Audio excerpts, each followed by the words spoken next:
What's going on, guys? SquireTrades here, back with the next installment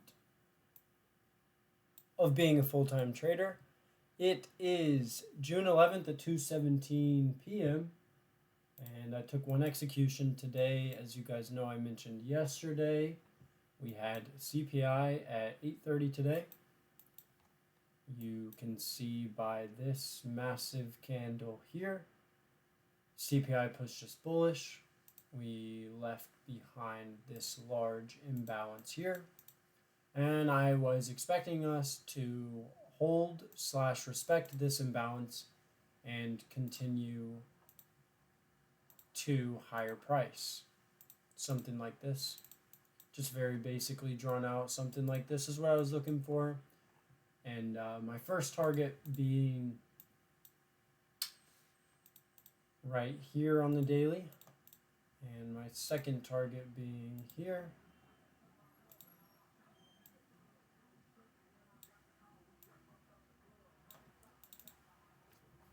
Go ahead and label these just in case anyone new is watching. Buy side liquidity here, and you also have buy side liquidity here. Generally speaking, that's what I was targeting.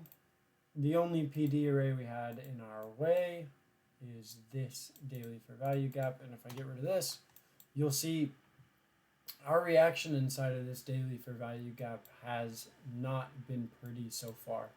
And in fact, for what it's worth, you know, here's kind of where your market structure shift was. You've got a daily imbalance here that was respected by this candle. We continue displacing, put in another swing low here, and then continued displacing once again. You've got this massive volume imbalance here that I can draw out. You've also got, if you look up, you've got this massive daily imbalance, kind of just this whole thing, we'll call it. It's just one big daily imbalance. And there hasn't really been much of a retrace of this move. And you'll notice, and this is kind of what I'm starting to think, this to me is starting to look like an exhaustion. We displace, make a solid retracement, and then kind of continue. And we did respect this imbalance here. Bullish fair value gap, whatever you want to call it, BISI, I don't care. And we've continued. We left a little fair value gap here, but as you can see, when we left this fair value gap, what did price do? Almost immediately said, no thanks. Swept previous day high, had a very bearish close, and then we opened bearish and closed bullish, right? So this is just indicative of poor price action is what this is. Choppy conditions, the kind of stuff you really don't want to trade, and you'd like to keep yourself out of harm's way. Coming into today, like said, looking at these two levels for buy side liquidity, but now I'm starting to think we're going to target this sell side liquidity before we make our next run. Because typically what you want to see, and there's a really good example over here I'll show you. What you want to see in a perfect world is a fair value gap like this. Look how many times this holds. Look how strong this fair value gap is, right? This is what you want to see. And this is kind of what I was hoping to see on the 15-minute time frame today inside of this fair value gap here. I had my limit set inside the fair value gap. Looked about like this. I set my stop at the low of candle 2 in this series of 3 candles that created this fair value gap. And I got stopped out for just north of half hour. That's okay. It is what it is. It's the reality of trading. We all get stopped out. We all take our winners. It is what it is. You've got to be able to adjust. You've got to be able to react, be proactive, but also simultaneously reactive. So that's why I believe you can kind of see, and I'm going to call this trend line liquidity here. You can see this swing low is untapped, this one here, this one here, here, here, here, and here, and here. right? And if you just kind of draw this out, you can see all these swing points, and we're going to call this low resistance liquidity. We're actually going to call it a low resistance liquidity run, because what you expect to see is, as we kind of consolidate here and build this just massive range of consolidation, what you're going to see is we're not really going anywhere. We wick down back into the range. Sweep the high, back into the range. Sweep the high, back into the range. Sweep the high, back into the range. And it's just kind of the same thing, but as we are accumulating, as we're consolidating, we're putting these wicks in, right? Wick one, wick here, wick everywhere. And so as we build these up, this just gets juicier and juicier, and we call this low resistance liquidity. And we call it, when it gets ran, we call this a low resistance liquidity run.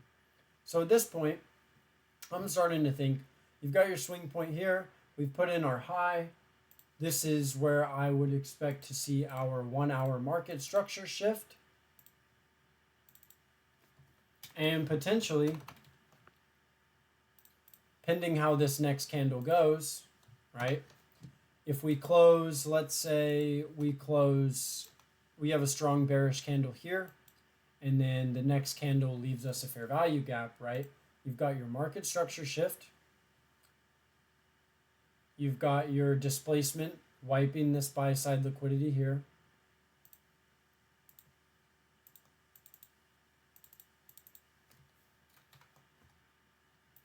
I would maybe even call this high resistance liquidity run. And if you guys want me to make a video covering low resistance and high resistance, I can do that. Just let me know. So I would be expecting this level to not be ran. If we came and created a fair value gap, in 35 minutes, if we close bearish, we can expect to close an imbalance looking something like this, right? And then at that point, you've got your bearish fair value gap, you've got your market structure shift, you've swept buy side liquidity, there's a breaker in here, and you're not expecting this level to get ran anymore. I would be looking to do something like this. You could potentially take a short here, cover yourself at about 110 points,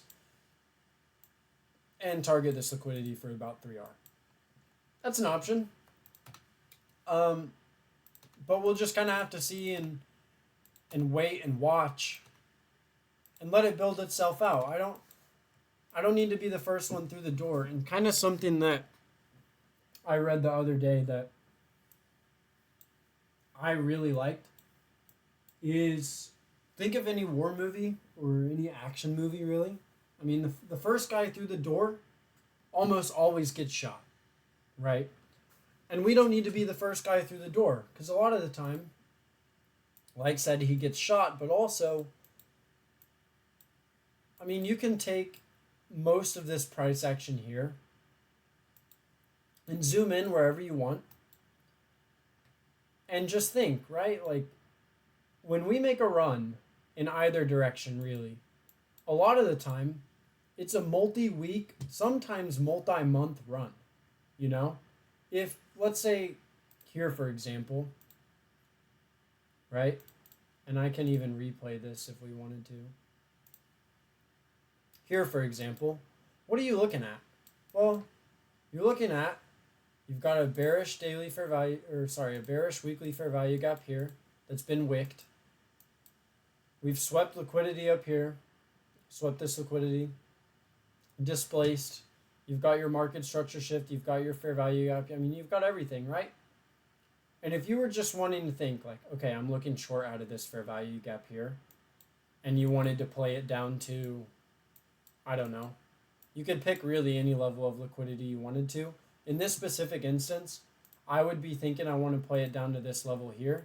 I don't think it's just randomly convenient that we have these relative equal low being this low here and this low here, right?